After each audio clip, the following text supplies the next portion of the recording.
Sa atin pong pagpapatuloy, the message of the Lord will be brought to us by the man of God who says, if you preach short, you will be invited again. Reverend Pastor Zion Jason.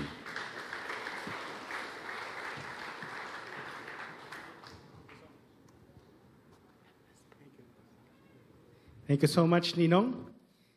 It's all by the grace of God. Uwihan na po tayo. Magandang umaga po at nawa tayo po ay nasa mabuting kalagayan. At salamat po, nandito po kayo kahit po bakasyon na naman, di po ba? At yung iba po nakapag-leave na, nasa probinsya na.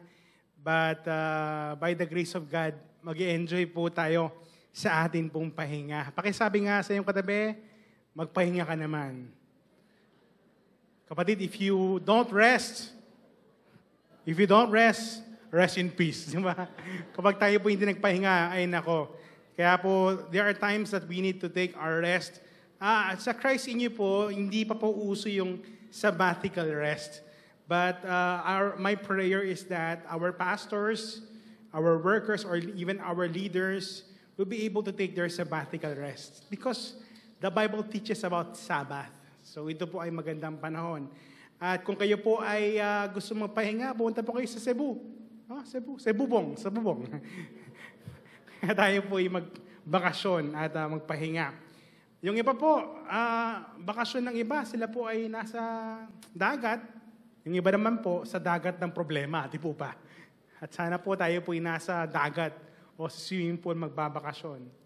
At yung feeling na malapit na ang bakasyon, yan ang ngiti mo, di ba?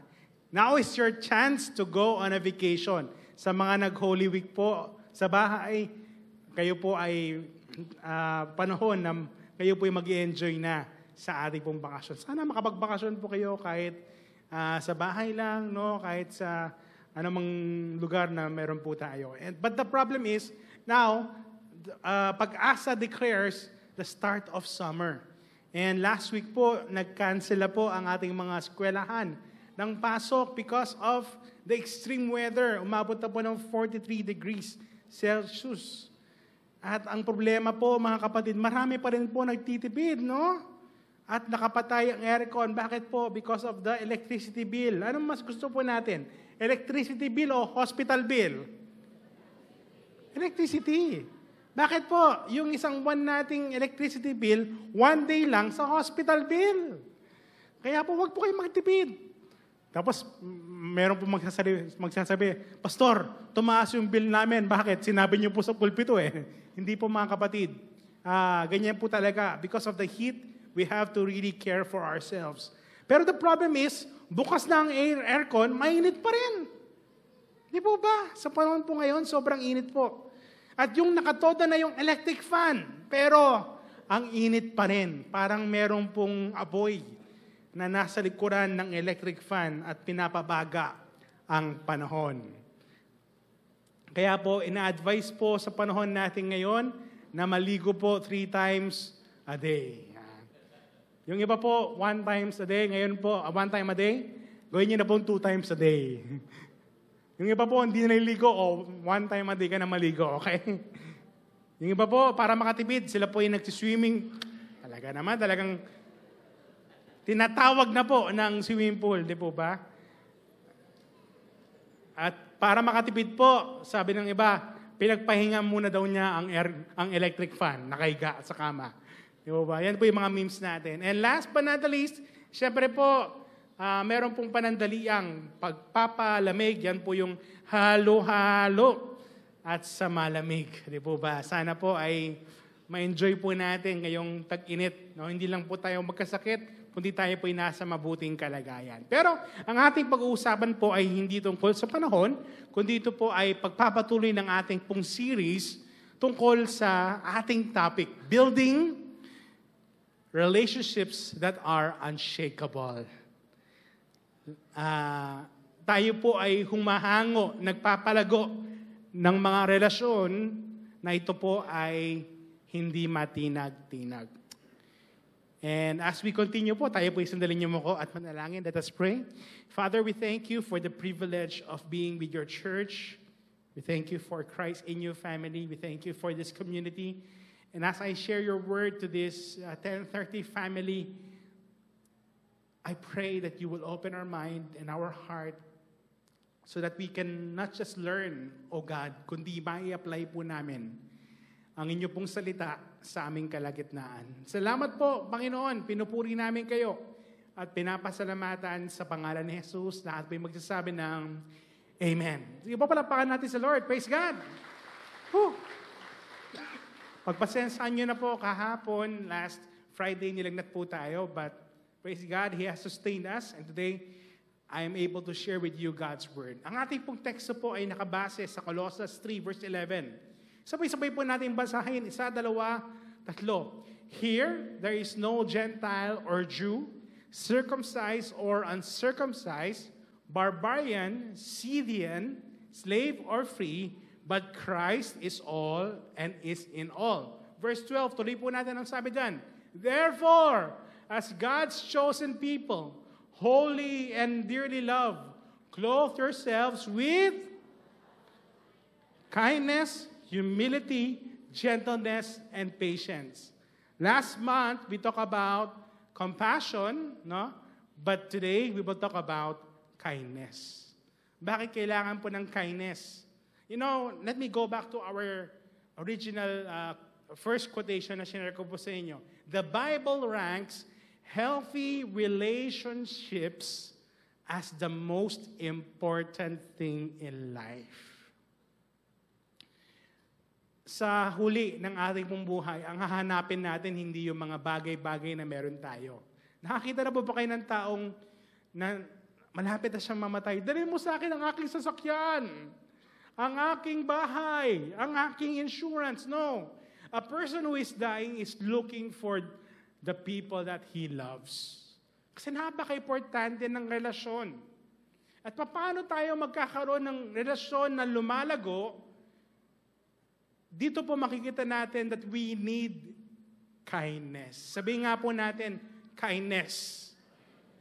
Very important po ang kindness sa ating pong buhay. Kindness is a very important trait that we Christians must manifest. Ito po ay isang bagay na dapat hindi natin makompromise.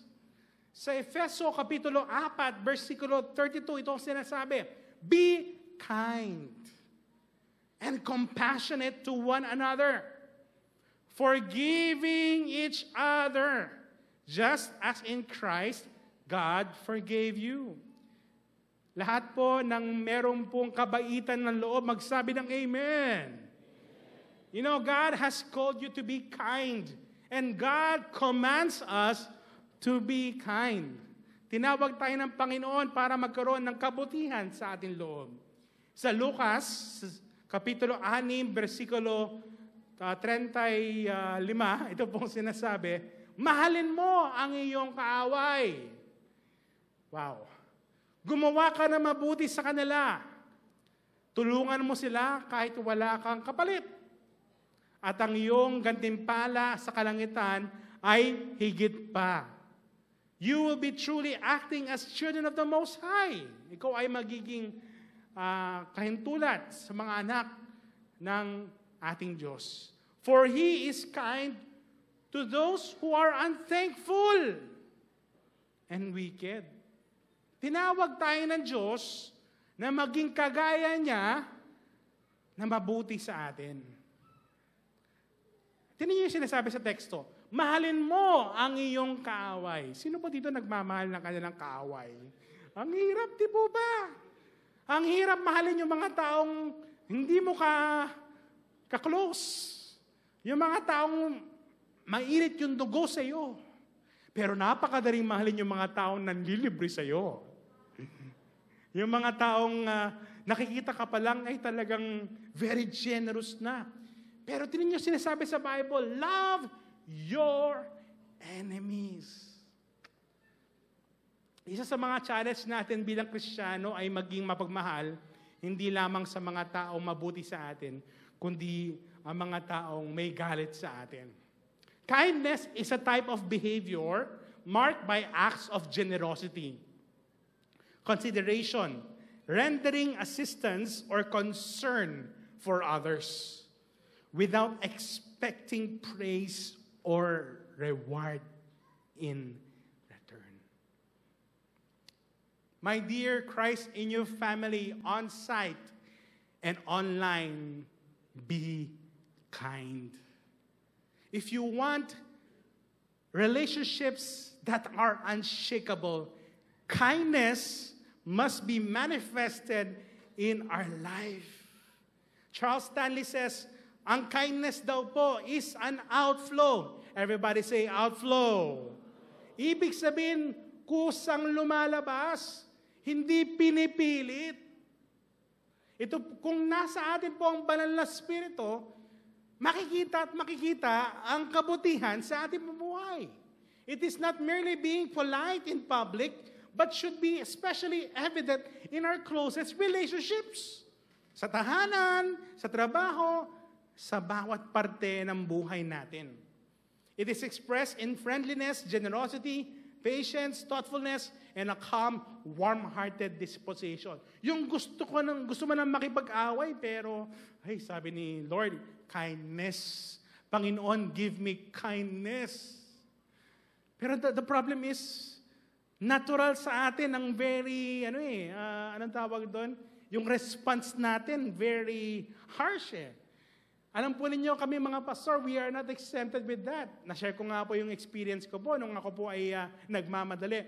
Let me share to you my dad's experience about kindness. Talagang na-correct po ng Panginoon yung aking pong tatay. Share ko na po yung kinento niya na way back 10 years ago. One time po kasi, si Papa ko po, nung kami po yung naglalakad pa lang po palagi from Dolores, dati po kasi ako taga Kenny pong Dolores Homesite Extension. At hindi kami nagmamadali po, nilalakad lang po namin papunta dito. But the problem is, pag nagmamadali po kami, sabi po ng tatay ko sa akin, anak, huwag kang sasakay sa dulo, huwag kang sasakay sa gitna, doon ka sa tabi ng pintuan ng jeep. Bakit pa? Sabi ko. Sabi po niya, anak, kasi madumi yung barya. So yung voice namin ng tatay ko. One time, si Papa ko po, sumakay siya ng jeep dahil puno na po, nagmamadali siya. Sumakay siya sa medyo malapit na po sa driver's side. At nagpapasahan na po, bayad po, no? Ang problema po, nahulog po yung pera. Doon po sa floor. Alam niyo po yung ginawa ng tatay ko, kinanito po niya. Imbis na hinawakan niya, sinipa niya, papalapit doon sa tao. At alam po niya, pinurot po ng tao at tumingin kay Papa ko, sabi niya, ay, salamat, pastor. Yung pala, membro pala natin, di po ba? You know, kindness is manifested not just in the church, but even outside the church. Sa mga Monday dyan, nakikita niyo po ako palagi sa SM Pampanga, paminsan-minsan, di ba? Malapit dun sa shawarma. Marami akong mga kapatira nakikita doon. At minsan nga, kasama pa natin nakapila sa may shawarmahan no? Alam po ninyo, okay lang po approach. Pag hindi po kami approachable, kapatid, something is wrong. Kasi we should be kind to all people. Malay po ninyo, lapitan nyo ako, mag-shawarma tayong dalawa. Di ba? Kain tayong shawarma. That's the point Hindi ka ng Kristiyano sa loob ng simbahan, kundi sa labas ng simbahan. Kapag ang isang membro po o lingkod ng Panginoon, hindi approachable, something is wrong. Something is wrong. Why? Because we are your servants. Kami po yung mga lingkod po ninyo. At sinasabi po sa Bible, mahalin mo ang mga taong may ayaw sa iyo. In short, love your enemies. Do good and lend, expecting nothing in return, and your reward will be great. Grabing challenge sa atin ngayon. Pakisabi nga sa iyong katabi, huwag ka nang matulog, matatapos na yan. Last 3 points. Wow, no? Why kindness? Because our God is a God full of compassion and love for sinners like us. Hindi tayo karapat-dapat, pero minahal tayo ni Lord. Grabing tigas ng ulo, grabing pasaway natin. And yet, ang Diyos, nagmamahal sa atin patuloy. That is how God's kindness is displayed in our life. And so we need to show this kind of kindness. What are the three things that we can learn from Luke chapter 6, verse 35? It says, number 1, kindness is an attitude of the heart. It is not just an action, but it is an attitude. Ibig sabihin, mga kapatid, kung ano tayo, yun ang lumalabas sa buhay natin. Ano sinabi po sa Galatia? Galatians 5:22, it says here, the fruit of the Holy Spirit is love, joy, peace, patience, kindness, goodness, faith, gentleness, and self-control. Against such things, there is no law. Now, balik tayo. Nagkamali ba yung author dyan na sinabi ni Pablo, the fruit? Dapat, di ba, fruits? Bakit isa lang? Bakit fruit lang? Ibig sabihin po, kung tayo po may banal na spirito at may kulang dyan, something is wrong. Kung meron kang kindness, wala ka ring joy, wala ka ring love, something is wrong. Ibig sabihin po, non-negotiable. Ang isang Kristiyano po, merong kindness sa kanyang buhay. There is real kindness. Sa Luke 6:35, ito sinasabi, love your enemies. When you love them, your reward will be from heaven. Will be very great. Ito ang pinakamatindi. And you will truly be acting as children of the Most High.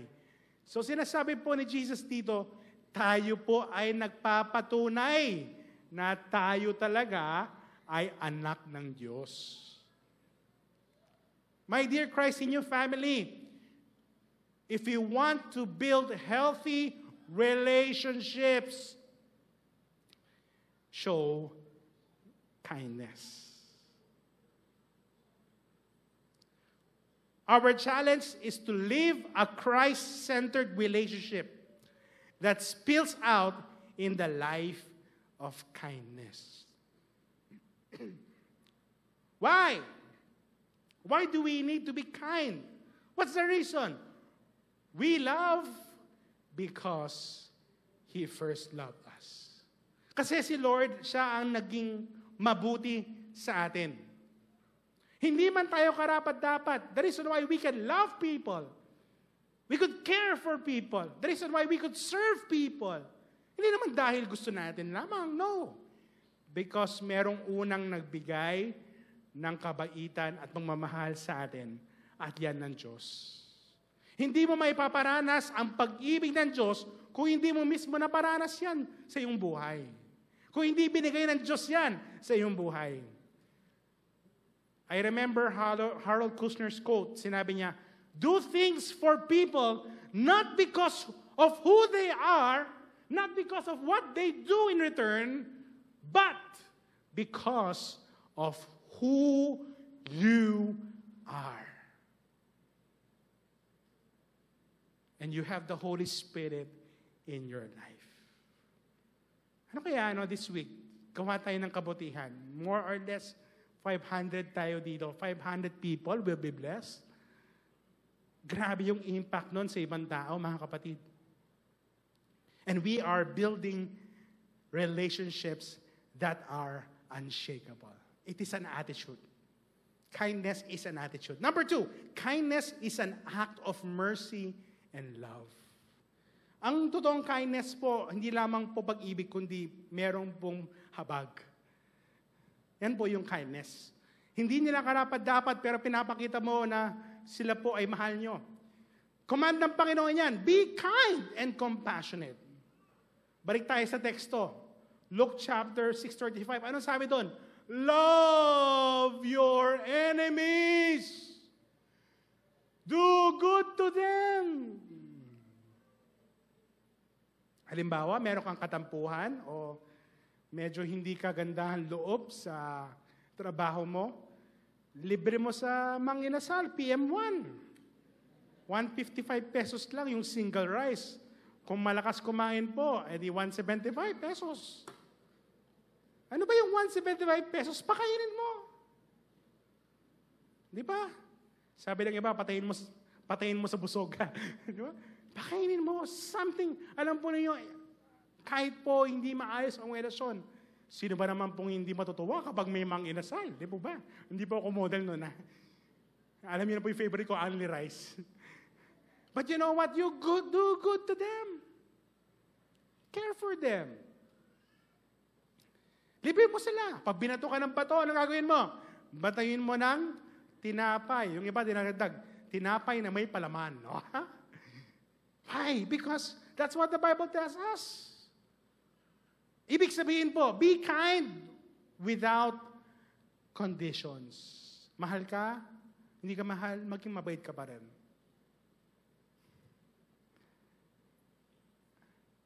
Love your enemies. Be kind, not just without conditions, by doing good to others. Gumawa ka ng mabuting gawa. Church, napaka-direct to the point ng Bible. And I want to tell you this, direct to the point, pero minsan hindi natin ina-apply sa buhay natin. Minsan, not all the time, marami po ang tumitingin sa atin. Sabi po ng isang quotation, be careful how you live. You will be the only people some people will ever read. Anong ibig? Mali yata ako. You will be the only Bible some people will ever read. Minsan yung mga tao, hindi na naniniwala sa pananampalataya natin, pero maniniwala sila dahil nakikita sa buhay natin. How are we expressing our kindness towards others? Nakikita ba ang kabutihan ng loob sa ating buhay? Yung darating pa lang tayo, pinagpapala na ba sila? Why? Kasi kitang-kita yun eh. Do good to others. Kindness is expecting nothing in return. Nasaan yan? Nasa Bible po yan. Love your enemies without conditions. Do good to them and lend to them. Now, ito po ba yung tungkol sa lending? Hindi po particularly. Pero sa ibang translation po, ang ginamit dyan, help them, tulungan sila, kahit wala silang capacity na bayaran ka. Now, gusto ko lang pong practical, no? Sa church po natin, we don't encourage people to owe money. No? Hindi po tayo nag-aalaw. Hindi natin ina-encourage po yon. Pero if there is a chance na meron po lumapit sa inyo at nangungutang po, ito po, I want to be practical. Marami po mga relasyon nasisira dahil sa pera. Totoo po yan. Pero, paano mo iwasan yon? No? Meron pong practical way na sinabi po yung tatay ko sa akin, anak, kapag may napahiram sa'yo, itong gawin mo. For example, papahiram siya ng 2,000 pesos. Kumuha ka ng parte sa iyong pera, for example, 300, 500 pesos, na hindi masakit sa iyo, ibigay mo na lang sa kanya at huwag mo nang pabayaran. Bakit po? Ang hirap pong maningil. Di po ba? At minsan, kapag ikaw pa yung nangingil, ikaw pa yung masama. Ikaw naman, napakano mo naman. Diba? At maraming relasyon ang nasisira because of that. That is why it is wiser to give, to help, to lend the person an amount and expect nothing to be repaid. Why? Mga kapatid, expect nothing in return. Ano po yung dulot sa atin? According to research po, the act of kindness can increase. Ito, take note. Yung serotonin, which is a good chemical in our brain, in our hormones. Energy, lumalakas ka kapag ikaw po ay tumutulong. Tama po ba?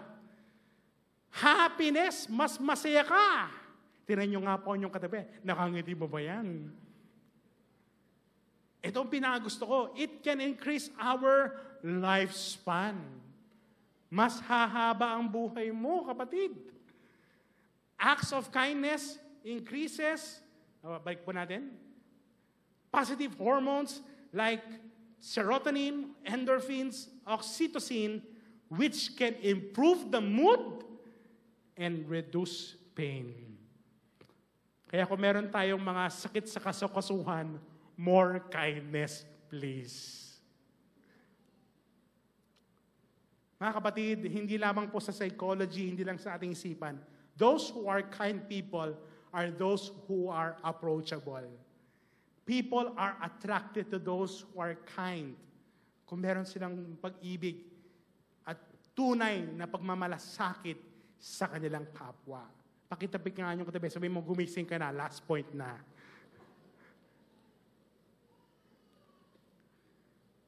Kindness is about God's mercy and love. And last but not the least, kindness, ano po ito? Will be rewarded. Nasa Bible ba, Pastor? Nasa Bible ba yan? Yes, it's in the Bible. It says here, love your enemies. Mahalin mo ang inyong kaaway. Gumawa ka ng maganda sa kanila. Lend to them. Tumutulungan sila kahit wala ka tatanggapin. Ito yung pinagusto ko, no? Then, your reward from heaven will be what? Very great. Hindi lang sinabi dyan, great ang reward mo. Merong pang additional, very great. And yung rewards ng ating pong kindness, hindi ka man mapapansin, hindi ka man ma-recognize ngayon. But praise God, you have a reward in heaven. Proverbs, dito po, 11 verse 17, your kindness will reward you, but your cruelty will destroy you. Yes, most of us will not be recognized, but God knows our kindness. Nabigla po ako dahil yung aking po tatay, meron palang mga pastors from other churches nung kanya pong burol way back 8 years ago, who came to our church. And when they were talking to me, they were sharing, alam mo, si Pastor, siya ang nag-sponsor sa aking pag-aaral. Kaya pala wala kaming pera noon para mag-aral. And praise God, He is helping people. And you know what? Yung kindness po natin, hindi man mapansin ng ibang tao, pero merong great reward sa kalangitan. Meron po isang tao, his name is Sir Nicholas Winton. Let's watch po his story. Natagpuan lang po ang kanyang ginawa 50 years after. He is actually a Christian. Siya po ay Wesleyan who became a Baptist. At ngayon po siya po ay kay Lord na. Pero let's watch his testimony po kung ano po yung nagawa niya sa kanyang lifespan. There are some stories which we're not only an audience to, but may become their participants.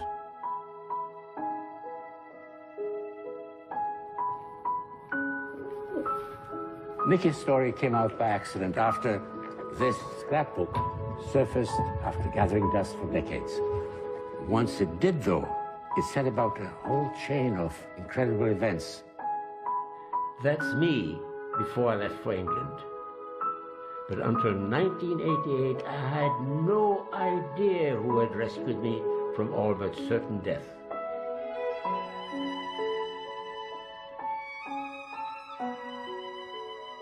It was this old man who had saved my life and that of hundreds of others in the Second World War. Yet for 50 years, we knew nothing about him. 4 children. This is his scrapbook. There are all kinds of fascinating pictures in it. Perhaps you can see, this is a picture of Nicholas Winton himself with one of the children he rescued. If you look at the very back of this scrapbook, fascinating things in it, all the letters. But back here is the list of all the children. This is Vera Diamant, now Vera Gissing. We did find her name on his list. Vera Gissing is with us here tonight. Hello, Vera. And I should tell you that you are actually sitting next to Nicholas Winton.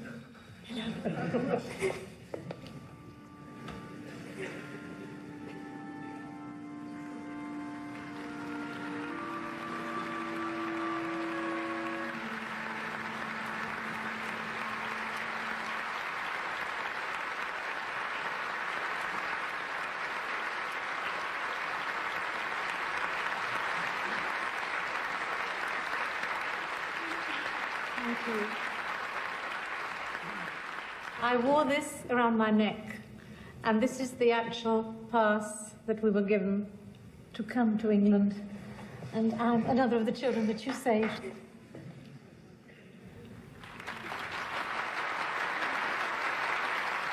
Can I ask, is there anyone in our audience tonight who owes their life to Nicholas Winton? If so, could you stand up, please?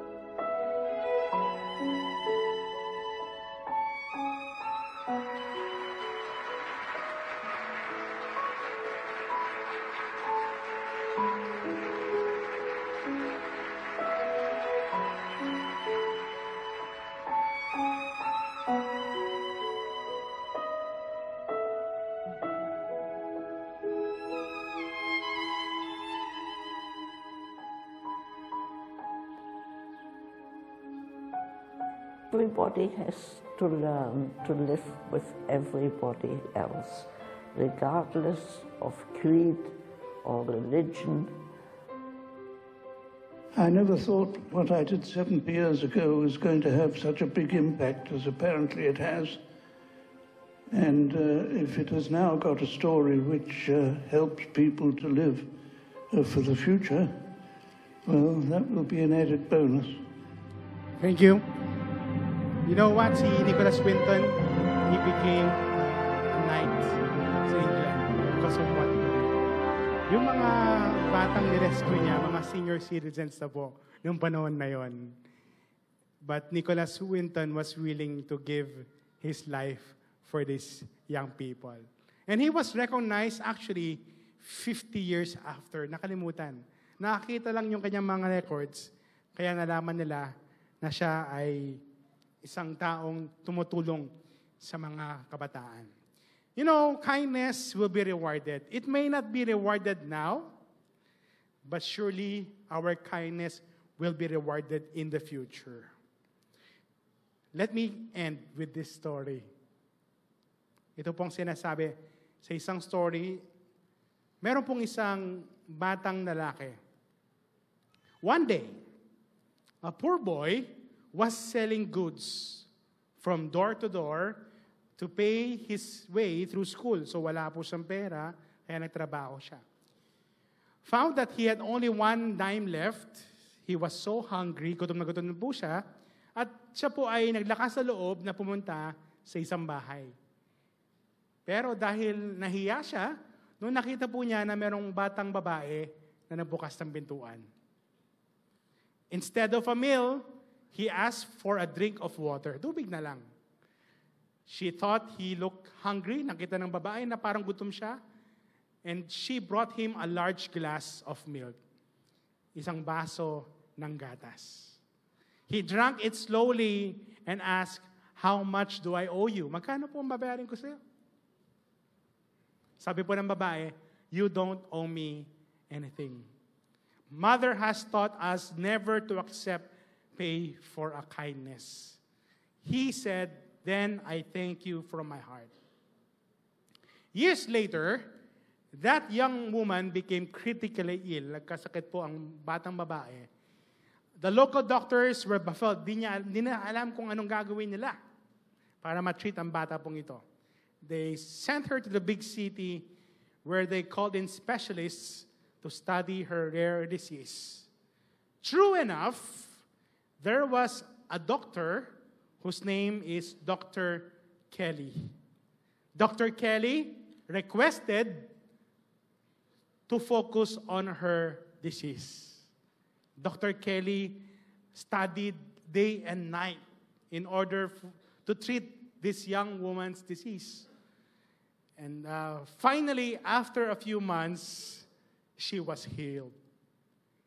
But the problem is, she knows how expensive is the hospital bill. Dr. Kelly finally went back to his office.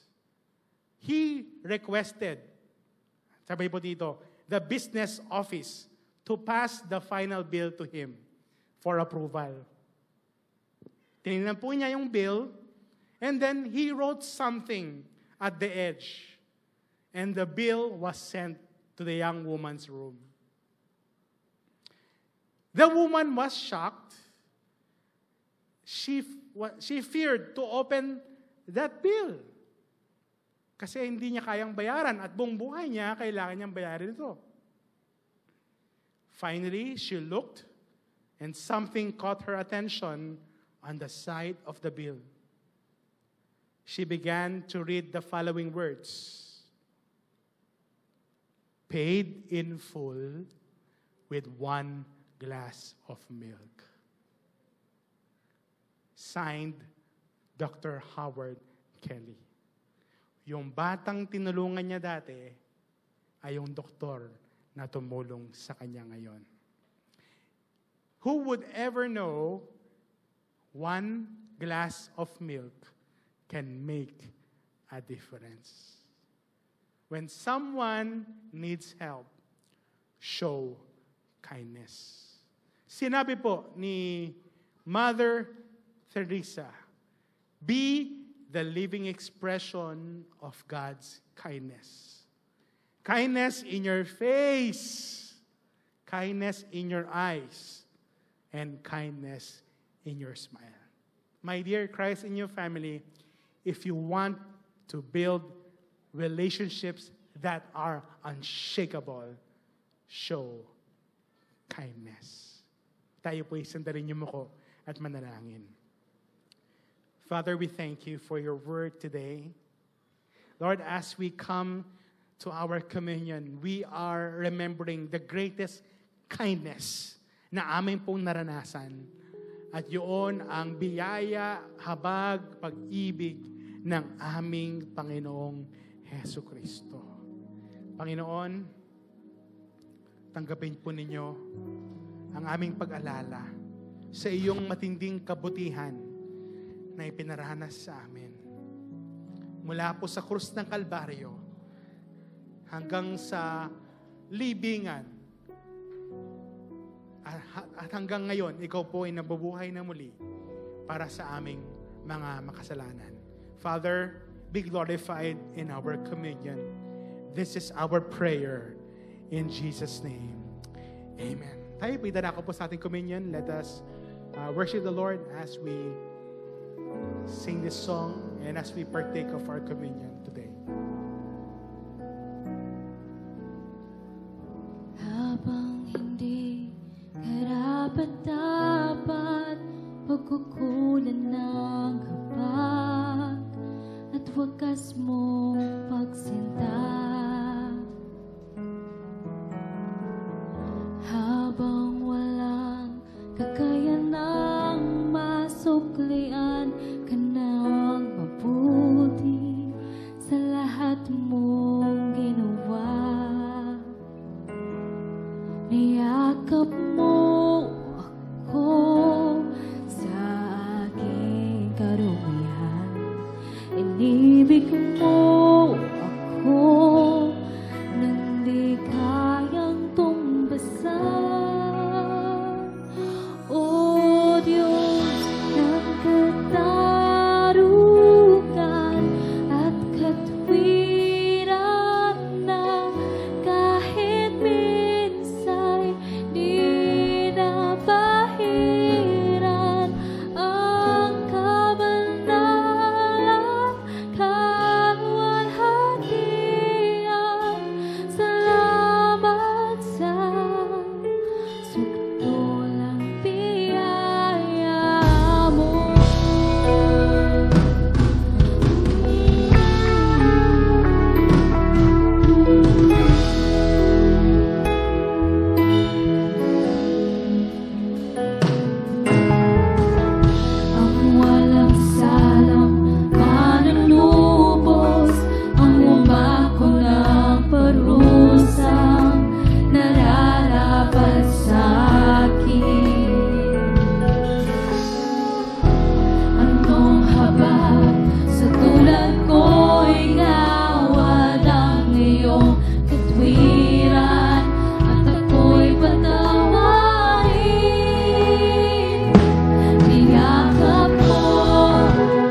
Panginoon, inaalala po namin ang ginawa po ninyo sa krus ng Kalbaryo. Lord, hindi po ito madali, and yet you express the greatest expression of kindness. Ibigay niyo po ang inyong buhay para sa aming hindi karapat-dapat. Salamat po sa habag at pag-ibig at sa aming pong pag-alala sa oras pong ito sa pamamagitan ng banal na komunyon. Lord, narito po kami hindi lamang po sa mga kagalingan o pagpapala. Narito kami dahil sa iyo at tanging ikaw lang po ang aming rason kung bakit namin ginagawa ito. Only Jesus is enough. Not blessings, not healing, but Christ is enough. Ama, tanggapin niyo po ang aming pagsamba bilang isang iglesia, bilang isang pamilya. Inaalala po namin kayo sa aming pong buhay. Sa iyo po ang papuri at pasasalamat sa pangalan ni Jesus. Amen. Noong gabing ipagkanulo ang Panginoong Hesus, tumampot siya ng tinapay at sinabing, ito ang aking katawan na inihahandog ko para sa inyo. Gawin niyo ito bilang pag-alala sa akin. Makatapos magkapunan, dumampo siya ng saro at sinabing, ito ang dugo ng bagong tipan. Gawin niyo ito bilang pag-alala sa akin. Magkaroon tayo ng ilang segundong katahimikan sa pag-alala sa ginawa ng ating Panginoon sa ating pong buhay. Salamat po. Thank you, Jesus.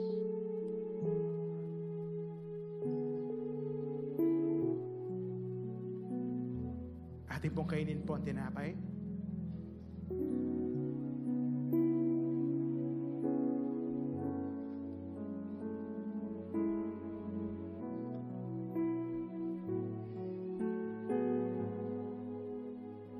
Ating pong inumin po ang katas po ng ubas. Muli po tayo pimanalangin, mga kapatid. Panginoon, salamat po sa aming pong pansamantalang pag-iwalay. At ang aming dalangin, Panginoon, na lalabas kami sa lugar pong ito, na hindi lamang po kami pinalakas, kung hindi, Panginoon, makikita ng mga taong nakapaligid sa amin ang tunay na kabaitan. We will express kindness, O God, not just to those people who love us, but to those people who don't deserve kindness. Panginoon, buksan niyo po ang aming isipan, ang aming puso sa pagmamahal sa aming pong kapwa, to express our kindness to other people. Salamat po sa inyong salita. Sa iyo po namin binabalik ang lahat ng papuri, Ama, sa mga uuwi ng probinsya, sa mga magpapahinga, sa mga pupunta sa mga resort. Lord, ingatan niyo po sila, Panginoon. Gabayan niyo po sila hanggang sa pagbalik namin sa aming kanya-kanyang tahanan. Sa iyo po namin binabalik ang lahat ng papuri. Pasasalamat sa tanging pangalan ng aming Panginoong Hesus. Lahat po'y magsasabi ng Amen and Amen. God bless you, family. Show kindness. God bless us all.